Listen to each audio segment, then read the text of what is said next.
Greetings, Raiders fans. We're back with another video. If this is your first time visiting the channel and you enjoy Raiders content, consider subscribing and turning on notifications to stay informed about new videos. We're getting closer to our goal of 50,000 subscribers, so if you haven't subscribed yet, this is the perfect time. Today, we're going to explore something a little different and fun. I've been doing draft simulations for a while, but I haven't done one that analyzes each pick in depth yet. For that, we'll use ESPN's new draft simulator. I think it'll be fun to experience this in a more interactive way. And who knows, it might catch your attention as well. With the NFL draft approaching, I'm excited to see what decisions the team will make. There are so many possibilities and paths that can be taken, especially with the sixth pick. Will the team hold on to that position? Could they decide to pick a future running back, go for a quarterback, or even trade down a few spots? What are the alternatives? In this video, I want to discuss these picks based on what the Raider Nation wants, more than my own opinions. I've been following many simulations and a lot of commentary on who could be the ideal pick at the sixth position, so I have a pretty good idea of what the fans are hoping for. It's important to note that this doesn't necessarily reflect what I think the team will do, but rather what Raider Nation desires. If you like this approach and want to see more simulations like this, consider showing your support, and let's aim for 500 likes on this video. Maybe I can squeeze in one or two more simulations before the NFL draft. So stick around, and let's begin this journey. We're on ESPN's simulator. If everyone's interested in seeing more simulations like this, feel free to support this video, and maybe I can create another. It's quite possible I'll do one or two more simulations before the NFL draft, so stay tuned. Now, let's dive into the analysis of ESPN's 2025 NFL Draft Simulator. I'm liking the design so far. It's quite interesting. I'm not sure if they've included all the necessary features yet, but it looks promising. The graphics are nice, and we'll move through this quickly. We've got 7 rounds for the Raiders, so let's get started and see who's available at the 6th pick. All right, we have Cam Ward going first, followed by Shader, Abdul Carter, Travis Hunter, and Mason Graham. This looks like what most expect to happen this year, leaving players like Ashton Jenney, Jalen Walker, Arbun Mebo, Jade Barron, and Will Johnson available.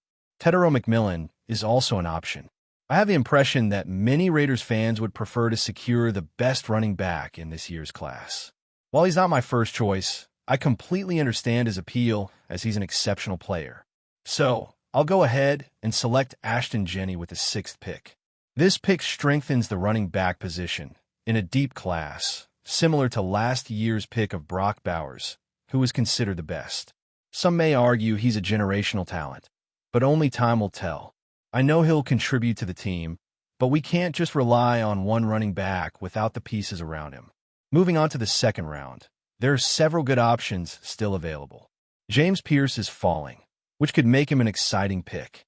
Jackson Dart is here at 38th or 37th. Jaden Higgins has been a popular name, and Benjamin Morris looks promising. Trey Harris is another player generating some buzz. Considering our need for a quarterback, and with him still available, I'm not sure how realistic this scenario is, but I believe if Raider Nation were to make a pick, Jackson Dart and Jaden Higgins would be at the top of the list. This decision is tough, but when analyzing the current situation, it's clear that a quarterback is essential for the team. With the options available, I'm not certain about the viability of this pick, but I believe the 2 top candidates would be Jackson Dart and Jaden Higgins. This decision is a bit tricky, but I'm leaning towards Jackson Dart. Securing a quarterback for the future to pair with Ashton Jensen in the 1st round seems like a smart move. There are definitely worse picks, and this could be a good option in both the 1st and 2nd rounds. Moving into the 3rd round, the options really expand for the team. I'd really like to add a linebacker to the squad. We have Alfred Collins and Darian Porter as options, along with TJ Sanders and Ken Scout. Since we already have a running back and a quarterback, it's time to look at other positions. Let's now focus on the wide receiver position. Jalen Royals is available, as are Xavier Williams and Kyle Williams, who have been making waves recently. During my research, I noticed that Kyle Williams could be a big asset. I wouldn't mind selecting him in the 3rd round, though it seems we might be able to secure him a little later. Jalen Royals is one of my favorite wide receivers in this draft class, especially if we decide not to go for one early. Torrey Holton is also in the mix. Shifting focus to the safety position, we have Jalen Reed and Billy Bowman available, along with Makuba. When it comes to defensive tackles, I think we should prioritize the offensive line. Let's check out which offensive tackles are still on the board. Cameron Williams, Charles Grant, and Anthony Belton are solid options. Now, looking at the guards, I'm considering Tate, but I wonder if that would be too risky. Maybe I should wait a bit longer to pick Tate. So, I'll go with the best player available. Let's check the quarterbacks again. I hadn't considered them before. Darian Porter, Jacob Parrish, Dorian Strong, and Kobe Bryant are viable options. Looks like we can be patient with the quarterback position. What I'll do now is solidify the offensive line by selecting Tate Ratledge. He'd fit perfectly on the right side, playing alongside DJ Glaze. He really embodies what it means to be part of the team. We certainly need to strengthen the offensive line. Now, I recognize that we need to address the defensive side, but I think I'll prioritize the offense for now. Oh no, my player was taken. I should have picked him in the 3rd round, but that's okay. I can wait a little longer. Let's check the cornerbacks again. Dorian Strong is still available. Oh, and Braden Swinson, no one seems to be talking about him. Now, regarding the linebackers, let's see what's available. I can wait a bit longer for linebackers. I'll go back and grab Swinson to strengthen the defensive line. I know some may argue that we don't need more edge rushers, but having more pass rushers on the defensive line is always beneficial. Just look at what the Philadelphia Eagles achieved. Now, Demetrius Knight is still on the list. Let's take a look at the other linebackers. Cody Simon. Oh, my favorite linebacker was taken. This is what happens when I hesitate. I'll opt for Demetrius Knight Jr. to strengthen our linebacker group. You can never have too much depth at this position. I think I'll double down on this pick as we head into the 6th round. We have 3 picks left. Now, let's take another look at quarterback options. Tommy Hill, Denzel Burke. Now, let's check out the safety position. Wow, all the top safeties have been picked. We'll need to be patient in this area. Now, moving on to the wide receivers. Oh, Ricky White is still available. If he's still here in the 6th round, I'm definitely taking him. That would be a valuable addition. Jimmy Horn is also still on the list. While we may not get a number 1 wide receiver, which is disappointing, we're still making progress. Let's wait a bit longer for a receiver.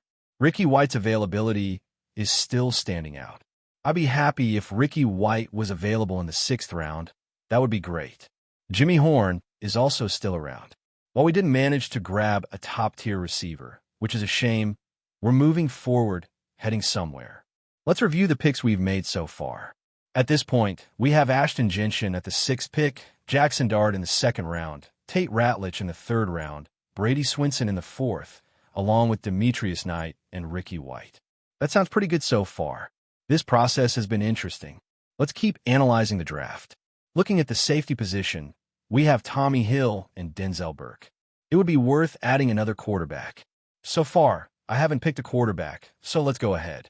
I'll go with Denzel Burke, bringing someone into the defensive side. I wouldn't mind picking Mannheim.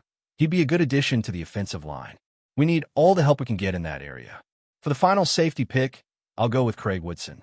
We need to have a Woodson on the team, and I believe this will wrap up the draft on a positive note. Now, I'd love to hear your thoughts on this, and if you want to see more, share your ideas. My full mock draft with all the credits is available. If you want to try it out, feel free to check it out and comment your thoughts on this new simulator. I've been liking what I've seen so far, though some improvements are needed since some players were missing during the selections, which was a little frustrating. But with what we have so far, I want to know what you think. Ashton Jitty at the 6th overall pick, Jackson Dart in the 2nd round, Tate Ratledge in the 3rd, Brady Swinson, Demetrius Knight Jr., Ricky White, Denzel Burke, Jonah Mannheim, and Craig Woodson. What grade would you give this mock draft? Leave your thoughts. I might do another mock draft next week and the week after because there's an important event coming up. I want my last mock draft to have a significant impact. For those not in the know, I'll be at the Raiders Draft Day party this year at the Palms, and I'll cover everything. I have credentials, so it's going to be a lot of fun. I'm looking forward to interacting with the fans and exchanging ideas with former players, hearing their opinions on what the team might do in the 1st round. And let the surprises be positive. For me, Ashton Jensen is a pick I find interesting. It's not an urgent need at the 6th overall pick, but if he's selected, I'd be happy. He could shine this year, maybe even win Rookie of the Year. Getting Jensen Jackson would already be a big win. Braden Swinson is a pick I see as underrated. I'm not sure he'll be available in the 4th round, but if he is, he'd definitely be a good addition.